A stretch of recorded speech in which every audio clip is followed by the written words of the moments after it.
Here's our full experience at Epic Universe, from start to finish. We went to the park in June when it was open from 10 a.m. to 10 p.m. Before leaving our hotel, we packed some essentials for this adventure such as water, umbrellas, and power banks. Some rides need you to store your bag in lockers, so just follow Universal's size guide and you'll be fine. If you're using a rideshare service to get there are specified areas that you'll be dropped off at. Walking towards the ticketing plaza, you immediately hear that signature theme park music. Admission for 2 people came up to $370 US, though prices fluctuate depending on the day. Thankfully, these lines were moving fast and we were in the park by 10:30 a.m. The entrance drops you right into Celestial Park, the central hub that connects you to the other worlds: Nintendo World, Dark Universe, Isle of Berk, and Wizarding World's Ministry of Magic. Our first destination was Super Nintendo World. Entering through the iconic green pipe instantly transported us into a living video game. The scale of detail here is staggering, from the coin blocks to the moving characters. No video truly does it justice. Shops throughout the area provided both relief from the Florida sun and opportunities to pick up themed merchandise. Guests can also purchase power bands, which allow for interactive mini-games hidden around the land. The highlight here was Donkey Kong's Minecart Madness. The wait was about 70 minutes and part of it is outdoors, so our essentials came in handy. After exercising some patience, the ride itself was thrilling and well worth the wait. For lunch, we went to Toadstool Cafe, where the world's playful theming extended from the decor to the menu. The food was better than expected and we will go into full detail in a separate video. While waiting for our food, we took a look at the Universal app to see what world in the park we will be venturing to next, and we eventually chose Dark Universe. This world has a spooky and eerie vibe that showcases a modern twist on classics such as Dracula and Frankenstein. The first ride we did was Monsters Unchained, and not only was the queue to get in short and immersive,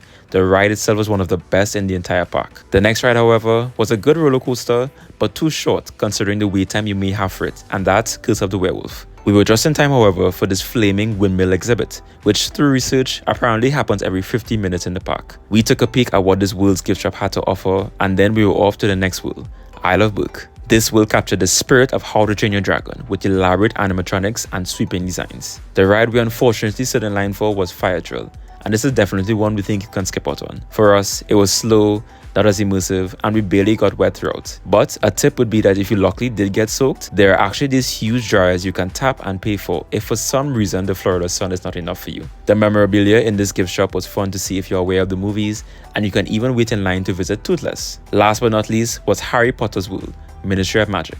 The most talked about ride was a battle at the Ministry, but the wait time was way too long, especially as it was down for most of the afternoon. So we just wandered around this world and admired its details. Whether you know the movies or not, this world feels completely separate from the rest of the park, and having a wand to interact with certain areas can make it even more special. As evening rolled in, we circled back to Nintendo World to ride Yoshi's Adventure, but due to the weather change, it was shut down. And that's another tip.